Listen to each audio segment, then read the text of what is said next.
जिल्ह्यातील तीव्र उष्णतेमुळे यावर्षीच्या उन्हाळी कपाशी लागवडीसमोर मोठे आव्हान उभे राहिले आहे.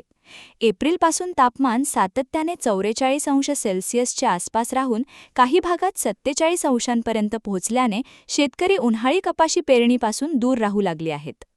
उष्णतेची लाट अधिकच तीव्र होत असल्याने जमिनीचे तापमानही वाढले आहे. अशा परिस्थितीत पेरलेले बियाणे उगवण्याआधीच खराब होण्याची शक्यता वाढली आहे. त्यामुळे शेतकऱ्यांमध्ये भीतीचे वातावरण निर्माण झाले असून ते लागवडीबाबत सावध भूमिका घेत आहेत. याशिवाय पाण्याची टंचाईही गंभीर बनली आहे. विहिरी, बोरवेल आणि इतर जलस्रोतांतील पाणी पातळी झपाट्याने घटत असल्याने सिंचनासाठी पुरेसे पाणी उपलब्ध होत नाही. परिणामी बागायतदार शेतकरीसुद्धा कपाशी लागवडीकडे पाठ फिरवत आहेत. कृषी तज्ज्ञांचे मत आहे की इतक्या उच्च तापमानात पेरलेले बियाणे जमिनीत टिकणे अवघड जाते. उगवण कमी होण्याची शक्यता असून अवकाळी पाऊस पडल्यास बियाणे कुजण्याचा धोका वाढतो. त्यामुळे शेतकऱ्यांना दुहेरी तोटा सहन करावा लागू शकतो. सध्याच्या परिस्थितीत अनेक शेतकरी उन्हाळी लागवड टाळून मान्सूनपूर्व पेरणीकडे वळत आहेत. योग्य हवामान आणि पावसाच्या अंदाजावर आधारित लागवड केल्यास चांगले उत्पादन मिळण्याची शक्यता आहे.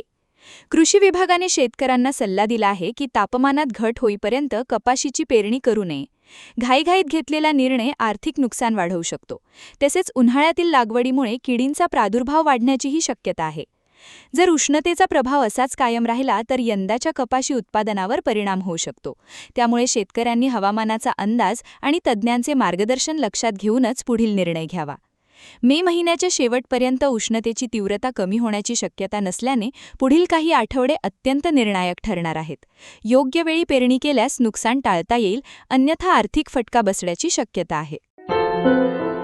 क्या हुआ बहू? माँ, पाइल्स की बहुत तकलीफ हो रही है। तो तुम गुदरोग सर्जन के पास क्यों नहीं गई? देखो, जैसे हार्ट के लिए हार्ट स्पेशलिस्ट, ब्रेन के लिए ब्रेन स्पेशलिस्ट, तो पाइल्स के लिए पाइल्स स्पेशलिस्ट क्यों नहीं? स्त्री हो या पुरुष, टॉयलेट में तकलीफ केवल पाइल्स ही नहीं और भी कई प्रकार के गुदरोग तथा कैंसर भी हो सकता है. इसीलिए इसकी प्रत्यक्ष जांच जरूरी है.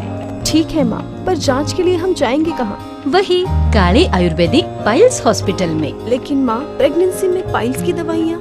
प्रेगनेंसी में आयुर्वेदिक दवाइयाँ सुरक्षित होती है.